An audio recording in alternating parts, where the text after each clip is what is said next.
یہ supreme court کا فیصلہ محفوظ کر دیا گیا ہے۔ کے پی اور پنجاب اسمبلی کے انتخابات کے حوالے سے یہ سماعت جو اس وقت جاری تھی، سپریم کورٹ از خود نوٹس کیس کا فیصلہ محفوظ کر دیا گیا ہے۔ پنجاب کے پی انتخابات سپریم کورٹ کا یہ فیصلہ محفوظ کر دیا گیا ہے۔ اظہر فاروق ہمارے ساتھ موجود ہیں۔ بالکل اظہر، اپڈیٹ کیجیے، اب اس فیصلے کو محفوظ کر دیا گیا ہے؟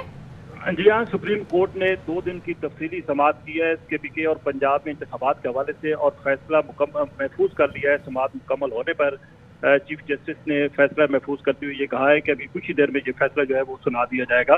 اس سماعت کے دوران تفصیلی طور پر دلائل دیے گئے، گورنر پنجاب کے وکیل کی جانب سے، صدر مملکت کے وکیل کی جانب سے، اور مختلف جو سیاسی جماعتیں ہیں ان کے وکلاء کی طرف سے بھی۔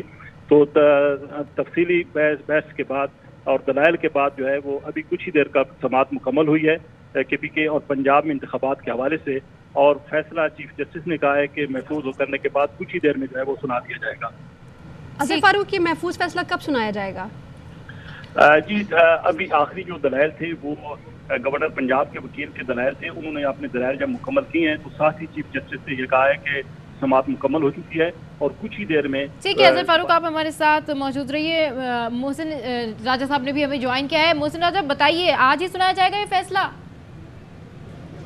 جی بالکل، آج ہی یہ فیصلہ سنایا جائے گا۔ سپریم کورٹ آف پاکستان کی جانب سے میراتھن سماعت کے بعد یہ فیصلہ محفوظ کر لیا گیا ہے، اور سپریم کورٹ آف پاکستان کی جانب سے جب یہ سماعت کنکلیوڈ کی جا رہی تھی تو یہ بھی کہا گیا کہ کچھ ہی دیر کے بعد یہ محفوظ فیصلہ سنا دیا جائے گا۔ کوئی ٹائم فریم تو نہیں دیا گیا، 10 منٹ بعد، 1 گھنٹے بعد، لیکن کچھ دیر کہا گیا ہے کہ سپریم کورٹ کچھ دیر کے بعد یہ محفوظ فیصلہ سنائے گی۔ آج سب سے پہلے، جس طرح میں نے پہلے بھی بتایا کہ معاونت کی سپریم کورٹ آف پاکستان کی جو اسلام آباد بار ایسوسی ایشن کے وکیل ہیں اور سپریم کورٹ بار ایسوسی ایشن کے صدر بھی ہیں، عابد زبیری ایڈوکیٹ، ان کی جانب سے اٹارنی جنرل کی جانب سے عدالت کی معاونت کی گئی۔ اس کے ساتھ ساتھ جو بڑی پولیٹیکل پارٹیز ہیں ان کے وکلاء، جس میں پاکستان مسلم لیگ نون کے منصور عوان، پیپلز پارٹی کے فاروق ایچ نائک، جے یو آئی کے کامران مرتضیٰ ایڈوکیٹ، اور اس سے پہلے گزشتہ روز سپیکرز کے جو وکیل تھے اور پی ٹی آئی کی نمائندگی بھی انہوں نے کی، بیرسٹر علی ظفر، ان کے دلائل ہوئے، انہوں نے عدالت کی معاونت کی۔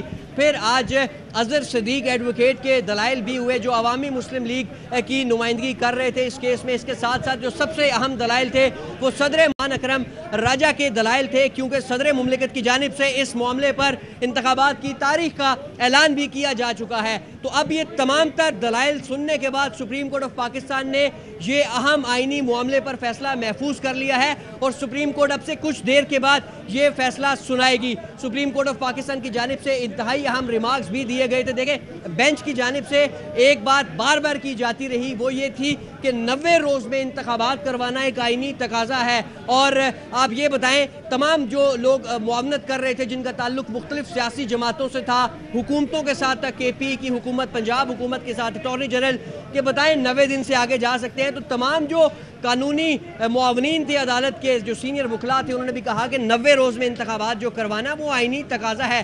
اس کے ساتھ مختلف ٹیکنیکل باتیں ضرور کی جاتی رہیں، جیسے پاکستان مسلم لیگ نون کے وکیل منصور عوان کی جانب سے یہ کہا گیا کہ نئی مردم شماری ہونی ہے، اگر 2 اسمبلیوں کے انتخابات ابھی ہو جائیں گے تو کل کو جو یہ 2 حکومتیں ہوں گی ان 2 صوبوں میں، وہ قومی اسمبلی کے عام انتخابات پر اثر انداز ہوں گی۔ اس پر جسٹس منیب اختر کے اہم ریمارکس بھی سامنے آئے۔ انہوں نے کہا کہ ابھی تو وفاق میں آپ کی جماعت کی حکومت ہے، ایسی صورتحال میں تو آپ ان صوبائی اسمبلیوں کے انتخابات پر اثر انداز ہو سکتے ہیں۔ پھر یہ کہا گیا پی ایم ایل این کے وکیل کی جانب سے کہ لیول پلینگ فیلڈ نہیں ہوگی۔ اس کے ساتھ ساتھ یہ بھی کہا، مردم شماری کا بھی حوالہ دیا گیا کہ اگر نئی مردم شماری ہو جاتی ہے، اس کا نوٹیفیکیشن دے دیتی ہے سی سی آئی، تو اس کے بعد جو ہے وہ پھر نئی ڈیلیمیٹیشن کرنا یہ ایک قانونی تقاضا ہوگا۔ تو بینچ کی جانب سے یہ ریمارکس سے سامنے آئے کہ 90 روز میں انتخابات کروانا آئینی تقاضا ہے، اور ہم اس وقت جو ہے وہ اس معاملے کو دیکھ رہے ہیں کہ آئین کیا کہتا ہے، اور آئین یہ کہتا ہے کہ 90 دن میں انتخابات ہونے ہیں، اسمبلیاں تحلیل ہو گئی،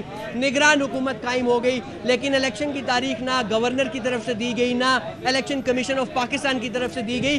گزشتہ روز یہ جو تاریخ کا معاملہ کبھی الیکشن کمیشن، کبھی گورنر اور کبھی ہائی کورٹ میں جاتا رہا، اس کو ٹیبل ٹینس کا میچ بھی کہا علی ظفر نے اپنے دلائل میں۔ انہوں نے کہا کہ تاریخ کے معاملے پر صدر مملکت نے بھی بلایا الیکشن کمیشن حکام کو، لیکن الیکشن کمیشن حکام نے صدر مملکت کے ساتھ مشاورت نہیں کی۔